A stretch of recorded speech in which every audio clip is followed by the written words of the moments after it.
Indi shami mfite aho atangira ubumenyi bwo gukora amarangi ndetse no gukora ibihumyo nabyo bikabyara amafaranga. Ni rwa rwego nyine rwo kugenda abantu batekereza icyabateza imbere ndetse n'icyatuma babona amafaranga. Icyo twebwe tuba tugamije ni ikintu gituma umuntu akora akabona amafaranga, ariko nawe uzajye wumva ubuhamya bwaba ngaba nawe be watangira ugere kure. Reka rero tumuhe umwanya. Nje nitwa Ntwari James, abankorera hano Nyamirambo. Urabona ni ibijyanye no gutunganya amarangi, ari uko yavanga ndetse ari no kuyategura, ndetse akiyongeraho no gutunganya ibihumyo kugira ngo mu biteze imbere. Urabona ko tugemura, ariko ndetse akaba hari n'abashaka ubumenyi iyo babisabye. Twafunguye Nyabugogo, kuko urabona ni hafi ya gare, ku buryo buri wese yajya hagera akisanga, ariko nuje hano nawe wese nawe turamufasha, tukajya n'ibindi bitandukanye wenda tuza kuza kuvugaho. Ibi bintu ujya kubitangira wabitangiye gute? Kuko akenshi tujya tuvuga ngo inzira ya muntu mu iterambere aba ari ndende,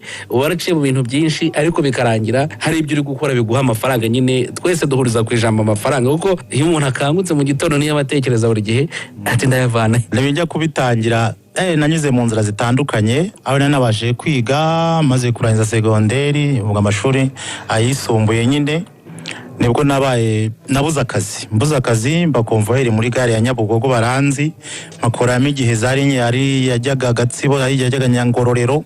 Nakoze igihe kinini ariko mbona nabyo nta kintu biri kumarira. Nibwo rero umuntu nabanaga n'umuntu witwa Musangamfura, wari warize ibintu byo gukora ibihumyo cyane, nkabona niwe untunze kandi nitwa ko nkora, ariko nkona n'untunze kubera gukora ibihumyo, gutegura ibihumyo akagurisha. Nkabona ahubwo niwe ngurira umwenda, ubwo ati guriye telefone niwe ugira gute, nkabona byose ndabikesha we. Aribwo yanambwiraga ati nsanga arakora, nabo babanaga n'abakora ibintu by'amarangi yo twari duturanye.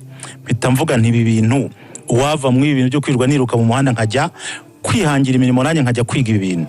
Nibwo nahise mfata iya mbere njya kwiga, aho yanjyanye wazi kwigisha ibihumyo cyane, anjyana n'ahandi bigisha gukora amarangi no kuyatunganya, ndetse anjyana n'ahandi bigisha ibitandukanye, gukora amasabune n'amavuta.